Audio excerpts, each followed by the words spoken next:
भारत में same sex marriage को नहीं मिली कानूनी इजाज़त। सेम सेक्स में रिश्ता मंजूर, लेकिन शादी होगी गैर कानूनी। सेम सेक्स मैरिज पर सुनवाई के लिए दिए गए थे कई तर्क।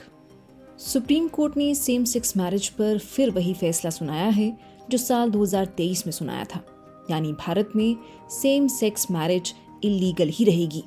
इसका साफ साफ मतलब ये है कि भारत में सेम सेक्स में रिश्ता रखना, संबंध बनाना तो लीगल है, लेकिन इस रिश्ते को शादी में बदलना इलीगल रहेगा। दो लड़के या दो लड़कियां आपस में रिलेशनशिप तो रख पाएंगे, लेकिन कानूनी रूप से शादी नहीं कर पाएंगे।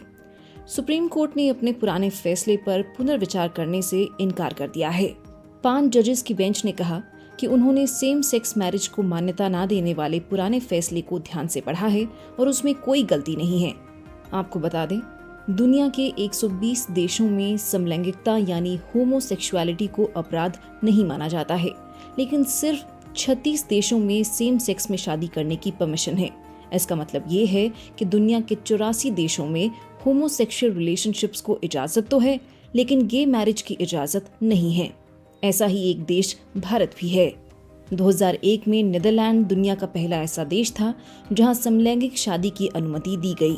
इसके अलावा यमन, ईरान समेत दुनिया के 13 ऐसे देश हैं जहां सेम सेक्स में शादी तो छोड़िए, समलैंगिक संबंध बनाए जाने पर भी मौत की सजा दी जाती है।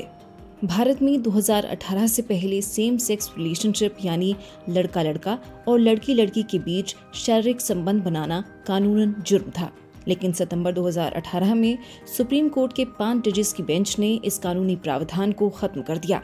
इसके बाद से भारत में सेम सेक्स रिलेशनशिप को कानूनी मान्यता मिल गई, यानी अब लड़का लड़का और लड़की लड़की कानूनी रूप से आपस में शारीरिक संबंध तो बना सकते हैं, लेकिन अभी भी कानूनी रूप से वो शादी नहीं कर सकते। इस वजह से उन्हें छिपकर रहने और बेईमानी भरा जीवन जीने को मजबूर होना पड़ता है। इसीलिए ऐसे कपल्स शादी का अधिकार चाहते हैं।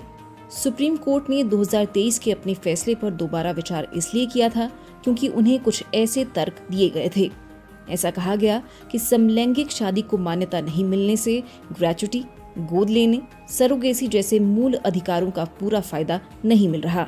समलैंगिक कपल को जॉइंट अकाउंट खोलने, सोसाइटी में घर लेने में प्रैक्टिकल मुश्किलें हो रही हैं।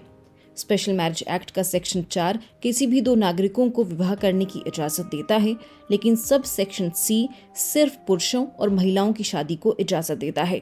ये बराबरी के खिलाफ है। समलैंगिक शादी को मान्यता देकर कानून को जेंडर न्यूट्रल बनाया जाए। इन्हीं तर्कों की वजह से सुप्रीम कोर्ट में 5 जजेस की बेंच पुनर्विचार याचिका पर सुनवाई को तैयार हुई थी। आप इस बारे में क्या सोचते हैं? कमेंट कर जरूर बताएं।